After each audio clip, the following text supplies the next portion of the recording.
On a une élection dans 10 jours maintenant. Je pense que personne n'est capable de dire qu'est-ce que ça va changer. La gauche avait promis de remettre en place la police de proximité, ils ne l'ont pas fait. Très compliqué de reprendre une campagne qu'on a été touché en notre cœur avec des attentats extrêmement meurtriers. Et nous, on a voulu reprendre pour être dans le dialogue.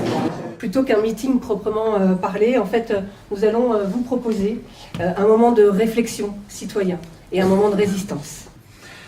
Donc moi je travaille depuis maintenant 6 années à la Fondation Daniel Mitterrand. Avant ça j'ai eu 20 ans de carrière en Afrique où j'ai beaucoup travaillé avec les populations les plus démunies pour notamment leur donner accès à l'eau. Alors je suis Gaël Calonnet et je suis chargé de modéliser les effets économiques des scénarios de transition énergétique à l'ADEME, tout un programme. L'ADEME c'est l'Agence de l'environnement et de la maîtrise de l'énergie. Et donc je fais partie de ce groupe d'économistes de l'environnement et de l'énergie qui travaillent au quotidien sur ces questions. Enfin, je travaille à la Chambre de commerce des Yvelines. Je m'occupe de la commission, j'ai fondé la commission développement durable et économie circulaire. Je suis candidat d'ouverture, sympathisant Europe Écologie Les Verts, mais plutôt issu du monde associatif.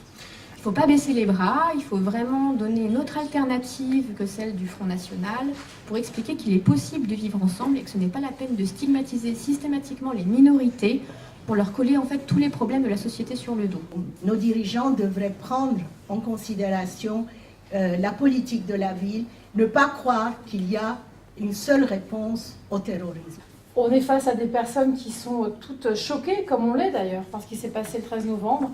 Mais je crois que justement que c'est pour ça qu'il faut qu'on lâche rien et qu'on valorise tout ce qu'on est, nos différences, ce pourquoi au moment où on décide avec nos parcours si divers de faire des choses ensemble, et puis aussi cette ouverture qui est vraiment chez nous une réalité.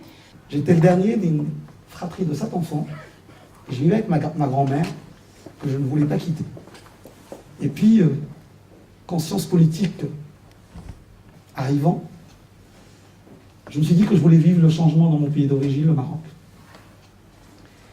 Et j'ai eu comme idée de participer à une manifestation de collégiens, j'avais 15 ans. Ce soir-là, j'étais adhérent du Centre culturel français, je suis allé voir une pièce de théâtre. Je suis rentré tard parce qu'il y avait un pot après le spectacle. Et je suis rentré, il y avait mon frère aîné qui était à la porte, blanc. Vous imaginez, mon frère à moi, blanc. Je lui dis, qu'est-ce qui t'arrive? Il me dit, les policiers sont venus tout à l'heure pour te chercher.